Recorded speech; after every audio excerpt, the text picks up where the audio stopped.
नमस्कार सभी को। तो सभी को ये इंतज़ार था कि क्या यूजीसी नेट का जो सिलेबस है क्या वो अपडेट हुआ है या नहीं हुआ है, क्या चेंजेस हुए हैं।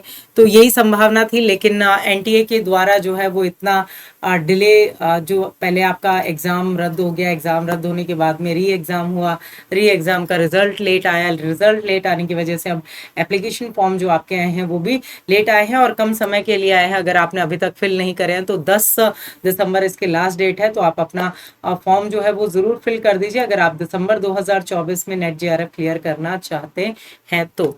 अब देखिए, अपडेट की अगर हम बात करें तो हमने ये सोचा था कि चलो भले ही अपडेट नहीं हो, लेकिन पहले जो मिस्टेक सिलेबस में हमें देखने को मिलती है वो तो कम से कम सही हो जाएंगी, जो मैंने आपको पूर्व के भी आपके हिंदी के सिलेबस में बताई है। लेकिन किसी भी तरह की जो संभावना है वो आपको सिलेबस में दिखाई नहीं देती है कि सारा का सारा जो स्वरूप देखेंगे आप सिलेबस का, यहाँ पर आपको दिखाई दे रहा है कि फर्स्ट आपका पहली इकाई से जो स्वरूप आता है, तो फर्स्ट यूनिट में नो चेंजेस, किसी भी तरह का कोई चेंज नहीं है, किसी भी तरह की कोई भी मिस्टेक जो है वो आपको नहीं देखने को मिलेगी। सेकंड यूनिट जो है वो आपकी हिंदी साहित्य का इतिहास है, जिसके अंतर्गत मोस्ट इंपॉर्टेंट यूनिट है। अगर आप इसको डिटेल से तैयार करते हैं, चाहे आप रामचंद्र शुक्ल जी का हिंदी साहित्य का इतिहास पढ़ लीजिए, चाहे आप आगे जो सरस्वती पांडे जी का पढ़ लीजिए, गोविंद त्रिगुणायत का पढ़ लीजिए, तो ये दो तीन स्वरूप हैं जहां से प्रश्न जो है वो जरूर आपके रामस्वरूप चतुर्वेदी जी का जो हिंदी साहित्य और संवेदना का विकास है, इंपॉर्टेंट है, जहां से आप इसको आगे कनेक्ट कर सकते हैं। अगर हम त्रुटि की बात करें तो ध्यान रखिएगा, जो आपकी यूनिट 5 है, ठीक है, यूनिट 5 में आपके बहुत सारी रचनाएं जो हैं वो लगी हुई हैं, जिन रचनाओं को लेकर के मैंने पहले भी आपको बताया था, लेकिन उनमें किसी भी तरह का सुधार जो है वो नहीं हुआ है। ठीक है, आप यहाँ पर देखेंगे महादेवी वर्मा की रचनाएं दी गई हैं। बीन भी हूं मैं, रागिनी भी तुम्हारी, मैं नीर भरी दुख की बदली, फिर विकल है प्राण मेरे, यह मंदिर का दीप इसे नीरव जले। तो ये वाली जो रचना दी गई है, द्रुत झरो जगत के जीर्ण पत्र, ये रचना जो है वो आपके किसकी है भाई? सुमित्रा नंदन पंत जी की रचना है। ठीक है, किसकी रचना है? सुमित्रा नंदन पंत जी की रचना जो है वो ये आपकी आती है, पंत जी की रचना है, याद रखिएगा। अगर परीक्षा में डायरेक्ट भी प्रश्न पूछ लिया जाए कि द्रुत झरो जगत के जीर्ण पत्र किसकी रचना है, तो ये रचना पंत जी की है। और यहाँ पर आपके सिलेबस में जो है ये रचना महादेवी वर्मा की दी गई है, यानी कि किसी भी तरह का कोई अपडेट या चेंज नहीं हुआ है। पहले भी ऐसा ही दिया गया था, पहले भी मैंने आप सभी को बताया था, तो आप सभी इसको ध्यान रखिएगा। एक और रचना है जो यहाँ पर, तो ये आपकी किस में चली जाएगी? आपके पंत जी वाले कॉलम में ये वाली रचना आपकी चली जाएगी। तो सुमित्रा नंदन पंत जी की 3 रचनाएं हो गई है, इस तरह से आप ध्यान रखेंगे।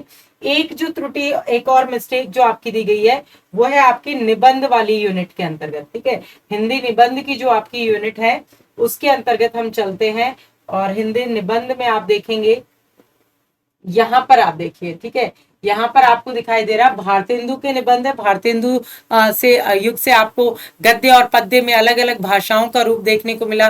गद्य और पद्य का जो प्रवर्तन है वो आपको आधुनिक काल में देखने को मिलता है, जिसमें हिंदी निबंध वो विधा थी जो सबसे पहले जो है वो जनता के सामने आई थी, क्योंकि विभिन्न पत्र पत्रिकाओं के माध्यम से इस निबंध का उल्लेख आपको दिखाई देता है। तो यहाँ पर आपको शिव शंभू के जो चिट्ठे हैं ये बालकृष्ण भट्ट जी के दिए। बालकृष्ण भट्ट जी जो है वो आपके हिंदी के स्टील रहे हैं, रामचंद्र शुक्ल ने कहा है, प्रताप नारायण मिश्र को एडिसन का है, लेकिन शिव शंभू के जो चिट्ठे हैं ये रचना जो है, ये निबंध जो है, ये बाल मुकुंद गुप्त जी का है।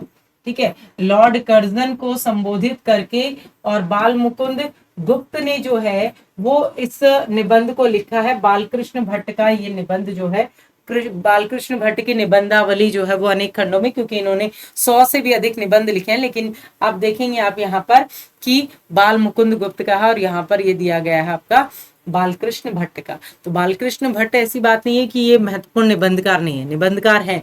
इसलिए अब देखिए, अब ये दोनों जो है दिए गए हैं, इसलिए दोनों को पढ़ना जरूरी कि शिव शंभू की इनका है और बालकृष्ण भट्ट भले ही नहीं दिए गए, लेकिन फिर भी इनके निबंधों को आपको जानना जो है वो बहुत ही आवश्यक है। तो इस तरह से आपकी सिलेबस में जो रचनाओं की मिस्टेक दी गई है, इन रचनाओं की मिस्टेक से आपको भ्रमित नहीं होना है, और आगे कंटिन्यूअसली जो है वो आगे बढ़ना है, और जो जान लेना है कि कौन सी रचना किसकी है। ऐसा नहीं सोचना है कि सिलेबस में ये दिया है तो वही करेक्ट होगा, ठीक है। तो वो कई बार प्रिंट मिस्टेक हो जाती है, हमने सोचा था कि अपडेट हो जाएगा, बट स्टिल नो अपडेट और ना किसी प्रकार का चेंज हुआ है। तो ये फायदा भी है उन स्टूडेंट्स के लिए जिन्होंने री एग्जाम दिया और री एग्जाम में कुछ मार्क्स से उनका जेआरएफ रह गया है या नेट रह गया है, तो दिसंबर में वो अपना क्लियर कर सकते हैं कि अभी तक कुछ अपडेट नहीं हुआ, क्योंकि जनवरी में आपकी परीक्षा होते ही आपके सिलेबस अपडेट होने के चांसेस रहेंगे। तो कुछ न्यू चेंजेस होते हैं तो नई तैयारी होती है, इसलिए आप सभी दिसंबर में अपनी प्रिपरेशन को अर्जुन सीरीज के साथ हमारे साथ ज्वाइन कर सकते हैं। अर्जुन सीरीज आपकी यूट्यूब पर 7:30 बजे आपकी क्लास जो है वो रेगुलर होती है, जिसमें आपका रिसर्च से जुड़े हुए कोई भी अगर आपके दिमाग में पीएचडी और रिसर्च से जुड़े हुए सवाल आते हैं तो उसका एक स्पेशल सेशन जो है आपके लिए हो रहा है, जिसमें जो एग्जीक्यूटिव डायरेक्टर हैं यूनिवर्सिटी से डायरेक्ट जो है आपके साथ ज्वाइन करेंगे रिसर्च एंड डेवलपमेंट सेल की, तो वो आपके सवालों के जवाब देंगे। साथ ही साथ आपका हिंदी का मैराथन जो होगा, जिसमें बहुत इंपॉर्टेंट क्वेश्चन करेंगे हम लोग, जो 30 नवंबर सैटरडे को आपका होने जा रहा है। इस तरह के इंपॉर्टेंट अपडेट्स और हिंदी साहित्य से जुड़ी हुई इंपॉर्टेंट क्लासेस के लिए आप सभी हमारे चैनल को सब्सक्राइब कर सकते हैं। और मोस्ट इंपॉर्टेंटली आप देखेंगे आपकी जो क्लासेस है जिनका टाइमिंग आप सभी जरूर ध्यान रखिएगा, 7:30 बजे यूट्यूब पर और रात 9 बजे आपका ऐप पर जो है ये मास्टर क्लास का सेशन होता है। हमारे ऑफर से गो थ्रू हो जाइए, जो आप सभी को लिंक जो है डिस्क्रिप्शन बॉक्स में मिल जाएगी। बहुत बहुत धन्यवाद।